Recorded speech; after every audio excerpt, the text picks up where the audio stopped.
Jadi awal mula kronologisnya adalah bapak saya itu menggadaikan tanah tersebut kepada Pak Haji Rusli. Pak siapa?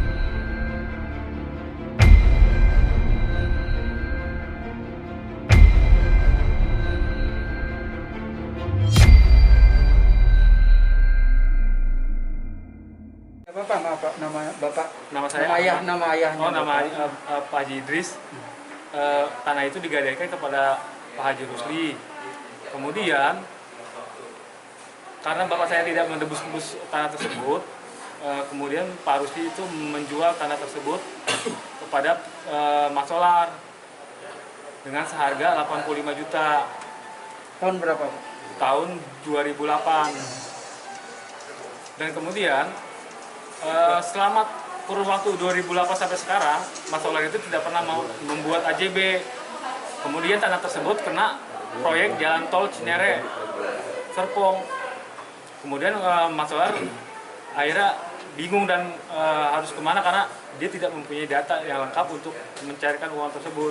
Akhirnya pengadilan memutuskan untuk mengkonsinyasi uang tersebut. Seperti itu. Iya. Terus kok jadi bisa bapak ayahnya bapak nih yang ditahan? Jadi gini, karena Mat Solar tidak bisa mendapatkan uang kompensasi dari tanah tersebut, makanya bapak saya lah yang bisa mencairkan uang tersebut. Berapa Pak dananya Pak? Uang tersebut senilai 3,3 miliar. Oh itu dana kompensasi dari proyek pembangunan tol ya? Betul. Nah itu tidak bisa diterima gitu? Tidak bisa dicairkan oleh saudara Mat Solar. Oke. Hanya bapak saya. Oke. Kemudian bapak saya meminta kompensasi kepada keluarga Mat Solar sebesar 10%. Tapi Atau senilai 300 juta. 300 juta ya? Ya. Akan tetapi Mat Solar dan keluarganya tidak setuju. Dia tidak mau memberikan kompensasi tersebut kepada orang tua saya. Alasannya apa? Alasannya karena itu bukan tanah dia lagi, gitu. Dan dulu dia beli cuma 85 juta katanya.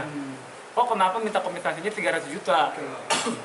Kalau menurut saya ya, sebagai pihak keluarga itu juga nggak masuk akal karena kan uang dari tanah tersebut kan nilainya besar, 3,3 miliar. Wajarlah untuk ahli waris 300 juta. Tapi ternyata Mat Solar tidak setuju dan dia mengambil jalur hukum. Dengan apa? Dengan cara memenjarakan bapak saya. Tuduhannya apa Pak? Tuduhannya adalah menggelapkan data-data dokumen dari tanah tersebut. Seperti itu. Jadi Bapak, ini ayahnya Bapak udah berapa lama Pak ditahan? Kalau yang awal itu 10 hari ditahan di Polres Tangerang Selatan.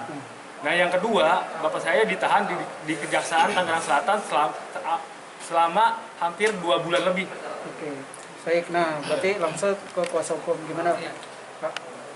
Maaf Pak, ngomongnya ke Pak. Oh ya, saya lengkapin ya tadi ya. dari keterangan anak klien saya bahwa di tahun 1993 Pak Idris itu menggadaikan tanahnya ke Pak Rusli.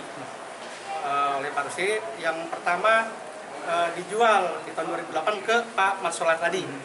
Kemudian di tempat tanah yang berbeda, letter C yang berbeda juga, itu juga dijual ke Herman. Nah, antara Herman dengan Pak Rusli negosiasi jual beli. Begitu juga Mat Solar negosiasi antara Mat Solar dengan Rusli masing-masing. Nah, kemudian Pak Rusli menyerahkan pada situ berekuitasi juga Girik 1242 ke Pak Mat Solar dan tertulis di situ. Kemudian yang dijual 50 meter adalah Girik dan atas nama yang berbeda. Yang 50 meter itu Girik C60 itu. Nah, di dalam dakwaan jasa menerangkan bahwa menurut dia itu gabung gitu. Pak Idris dituduh menjual tanah Mat Solar yang 50 meter tersebut sebesar 254 juta. Padahal Giriknya berbeda, yang dijual juga hal yang berbeda, tanah yang berbeda. Itu. Jadi larinya ke sana gitu. Jauh ini? Ya, Jauh ini langkah Dari tim kuasa hukum? Langkah-langkah Bagaimana kami gimana? sedang mengupayakan, sekarang sedang periksa saksi-saksi, nanti juga kami akan hadirkan saksi ahli dalam hal ini, nanti di sidang berikutnya. Ya. Kalau tadi agenda apa aja? Jadi saya tambahkan, agenda hari ini adalah pemeriksaan saksi-saksi. Hari ini ada 2 saksi, yang pertama anak dari Pak Mat Solar, yang kedua saksi dari pihak kelurahan. Keterangan, jika diperhatikan keterangan saksi 2 saksi hari ini yang dari jaksa, justru sebenarnya meringankan buat klien kami. Karena keterangan 2 orang saksi itu menyatakan bahwasanya objek yang diduga digelapkan oleh Pak klien kami itu objeknya berbeda dengan apa yang didakwakan. Yang pertama itu nomor 1. Yang kedua, Pak, dakwaan ini didasarkan pada pasal 372 dan 378 KUHP tentang penggelapan dan atau penipuan. Kalau dilihat dari kedua pasal ini, dengan persidangan hari ini saja, itu sudah tidak bisa digunakan, unsur-unsur tidak terpenuhi. Sebagaimana yang terdapat dalam pasal 32, 378, faktanya menyatakan seperti itu. Maka ketika sidang, kami kuasa hukum beliau, memang seharusnya tidak boleh memberikan kesimpulan fakta di persidangan. Tapi kami gemes juga, kasihan juga. Ini kita kan sama-sama mencari kebenaran materi. Di satu sisi kami prihatin dengan kesehatan dari Pak Mat Solar, semoga beliau disembuhkan. Tapi di sisi lain, klien kami juga yang sudah sepuh seperti ini, ditahan sudah beberapa hari, sudah tua, sama-sama sepuh. Tadi sidang ditemukan juga fakta bahwasanya klien kami ini saking, kalau bahasa orang sininya itu saking ingin menyelesaikan transaksi jual beli ini secara sempurna kepada Pak Mat Solar, beliau mau tanda tangan akte jual beli di penjara karena ingin permasalahan ini tidak sampai masuk ke ranah hukum. Tapi ketika akte jual beli, ya ini nanti dalam tanda kutip ya, akan kita lakukan upaya hukum mengenai ini kalau jika diperlukan. Bagi saya, perkara pidana hal seperti ini sebaiknya tidak perlu dilanjutkan lah menurut saya. Rugi buat Pak Mat Solar, juga rugi buat klien kami. Juga ini pembelajaran buat masyarakat Indonesia mengenai hukum pidana terutama. Karena kebetulan kami juga dosen di Fakultas Hukum Bayangkara. Kami harus memberikan edukasi kepada masyarakat. Kenapa kami mau, mohon maaf ini, kami membantu Pak Haji Idris, mohon maaf, dengan tidak dibayar pun kami siap. Karena ada hak orang yang dizalimi, gitu ya. Jadi ini kami ingin menyampaikan kepada masyarakat bahwa kami dari Endang Haddan and Partner bukan semata-mata materi, tapi ada hak orang yang dizalimi yang sudah tua. Bagi kami, ketika klien kami sudah menawarkan untuk musyawarah, bahkan itu bukan hanya menawarkan, sudah diwujudkan dalam bentuk akte jual beli. Artinya pidana itu sudah selesai sebenarnya. Tapi kenapa masih berlanjut sampai sekarang hari sidang? Saudara-saudara rekan-rekan wartawan yang terhormat kan masih nungguin gara-gara perkara ini kan. Yang seharusnya tidak perlu kita capek-capek bersidang seperti ini. Yang terakhir yang ingin kami sampaikan, berdasarkan keterangan saksi pada hari ini dinyatakan C60 yang diduga digelapkan oleh terdakwa itu memang tidak ada, tapi itu tidak mengurangi daripada hak pemilik tanah yang sekarang Pak Mat Solar terhadap tanah itu, karena ada di buku letter besar di kelurahan. Jadi mau dibilang hilang, mau dibilang musnah, tidak berkurang kepemilikan Pak Mat Solar terhadap tanah itu. Tuh ya, yang berikutnya, tanahnya pun sebelum dibebaskan oleh jalan tol masih dikuasai secara fisik oleh Pak Mat Solar untuk pemancingan sejak tahun 2008. Hasilnya dimanfaatkan oleh Pak Mat Solar dan keluarganya. Uang yang pembebasan tadi dibilang oleh anaknya klien kami 3,3 miliar itu pun bukan ada di kantongnya klien kami, tapi ada di pengadilan dititip. Jadi barangnya tidak ada yang digelapkan, fisik tanahnya tidak dikuasai oleh klien kami, uang yang diduga digelapkan oleh klien kami itu tidak ada karena ada di pengadilan. Pidananya, karena saya juga sebagai dosen hukum pidana, saya tahu persis hal seperti ini. Mens rea tidak ada, perbuatan pidana yang tidak ada, kesalahan otomatis tidak ada. Karena orang bertanggung jawab secara pidana kalau ada perbuatan pidananya. Perbuatan pidana tidak ada, maka orang tidak dapat dipidana. Bahkan diajukan ke persidangan seperti ini aja tidak layak menurut saya. Berarti upaya hukum gimana Bang? Kami tetap sesuai dengan proses hukum yang berlaku karena posisi kami sebagai terdakwa. Karena kalau posisi kami terdakwa, kami ikut apa yang didakwakan oleh jaksa penuntut umum. Sepanjang hal itu sesuai dengan tuntutan yang berlaku, tinggal kita buktikan.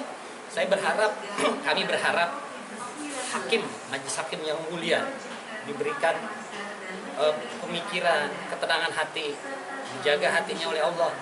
Buat apa? Untuk memutuskan yang terbaik.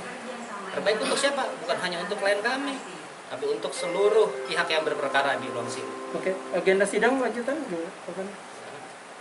Agenda sidang selanjutnya masih saksi. Masih saksi. Masih saksi. Di hari Kamis jam 10. Kamis besok ini apa besok? Oh, Jadi seminggu 2 kali. 2 kali. Selasa dan Kamis. Nah, Pak Solar itu wajib datang lagi atau masih diwakilkan? Sebaiknya datang karena Dia pelapor. prinsipal.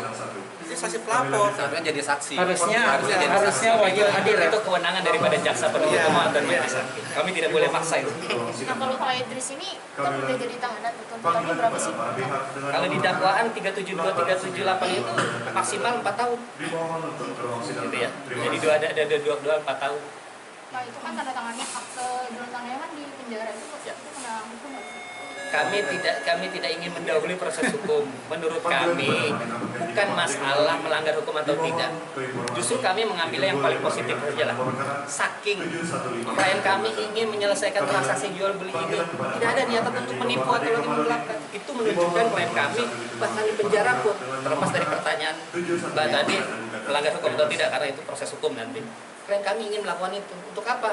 Biar Pak Mat Solar tidak hilang hak-haknya. Itu yang diinginkan klien kami semata-mata itu, dan itu disaksikan oleh pihak kelurahan, dari notaris dan segala macam. Maka kami belum mempermasalahkan itu, tapi kami mengetuk hati majelis hakim yang terhormat karena nanti mereka yang akan memutus. Sebaiknya menurut saya bukan bebas klien kami, tapi lepas. Perbuatannya memang terbukti, tapi perbuatan bukan perbuatan pidana, atau bahasa hukum pidana namanya onslah. Setelah perang oleh Perkobi. Bang, mungkin ada yang mau disampaikan mungkin buat pihak lawan, untuk pihak Mat Solar, mungkin ada yang mau disampaikan? Ya, saya sih hanya berharap dan berdoa untuk saudara Mat Solar agar diberi kesembuhan oleh Allah Subhanahu wa Ta'ala dan dapat mempertanggungjawabkan perbuatannya ini kepada orang tua saya. Gitu aja. Oke, baik. Bang, Nama saya Ahmad Nahrawi. Dari Saya dari anaknya Pak Haji Idris yang tertua. ini Pak kuasa hukum. Ya, Boleh Pak Nahrawi namanya? dengan O ya Pak? nomor apa? Nahrawi. Nama. Pakai O. Oh, terakhirnya Atau mungkin ada name cardnya. Nahrawi. Nahrawi. Oh iya, oke.